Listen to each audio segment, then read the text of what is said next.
কৃষি এবং কৃষি খাতে সম্ভাবনা এবং তরুণদের এগিয়ে আসা এই বিষয়ে আপনি উৎসাহ দিবেন, বাট আপনাকে একটু কাইন্ডলি বলতে হবে যে কোন প্রক্রিয়ায় তারা উৎসাহিত হবে এবং সত্যিকার অর্থে কৃষিতে তাদের ক্যারিয়ার গড়তে পারবে। আসলে আপনি যেটা চাকরিতে পারতেছেন সেটা কৃষিতেও করা সম্ভব, এটা একটু দয়া করে বলবেন। আচ্ছা, ধন্যবাদ। ধন্যবাদ সাগর আপনাকে। প্রথমে আমি বলতে চাই যে চাকুরি আসলে বাংলাদেশের পরিপ্রেক্ষিতে চাকুরি is not the only solution for the unemployed person. Okay, so বাংলাদেশে আসলে এই চাকুরির সমস্যাটা তো একদিনে তৈরি হয়নি, এবং এই সমস্যাটা বাড়তে বাড়তে বর্তমানে এমন পর্যায়ে এসেছে যে যে কোনো সরকার চাইলেই এটা খুব দ্রুত সময়ে যে সমাধান করতে পারবে এমনটা নয়।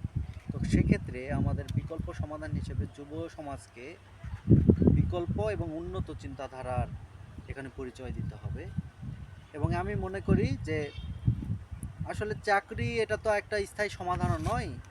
আপনার চাকুরি, কেউ যদি চাকুরি পেয়েও যায়, সে সেই চাকুরি এনজয় করবে বা সে সেখানে স্যাটিসফাইড হবে, এবং সে যে অর্থ সেখান থেকে উপার্জন করবে সেই উপার্জন দিয়ে যে সংসার তার ভালোভাবে চলবে এমন কোনো গ্যারান্টিও নাই।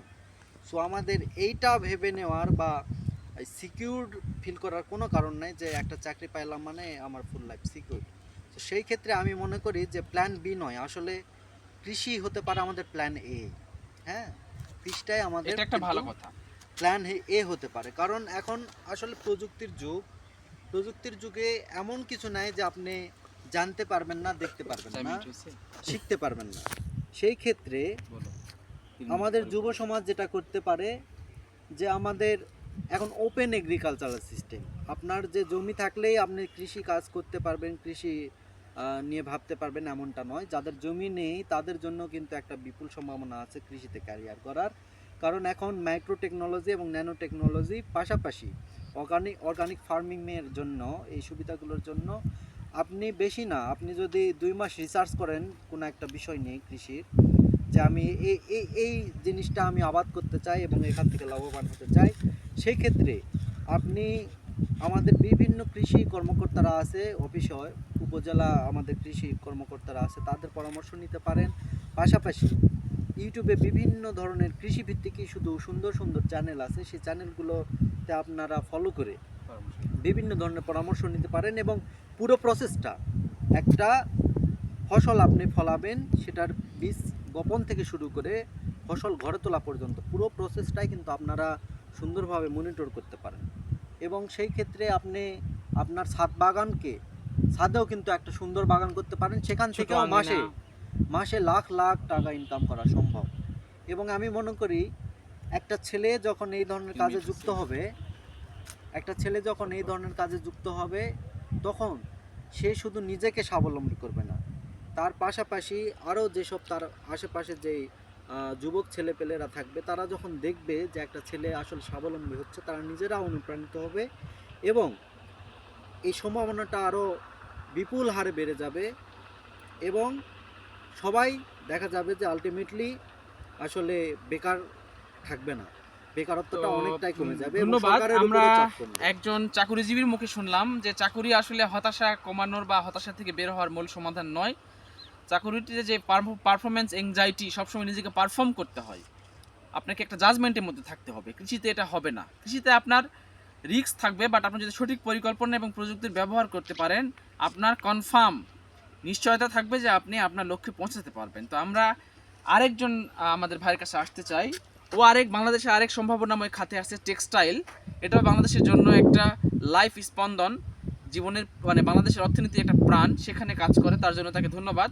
তার মুখে আমরা কৃষি নিয়ে একটু শুনতে চাই, কৃষির সম্ভাবনা, কৃষির যে রিস্ক, যে কী রিস্ক আছে কিনা কোনো, বা কৃষিতে ক্যারিয়ার করা যায় কিনা, আমরা একটু শুনতে চাই। সৈয়দ রাকিব হাসান শাওন। আসসালামু আলাইকুম। প্রথমে ধন্যবাদ জানাচ্ছি সাগর সাহেবকে, তিনি আমাকে একটু সুযোগ দেওয়ার জন্য। আচ্ছা, প্রথমে বলতে চাই বাংলাদেশ কৃষি প্রধান দেশ। আমরা মাটি ও মানুষের, আমাদের চিন্তাভাবনা সবসময় মাটি এবং মানুষের মধ্যেই থাকে।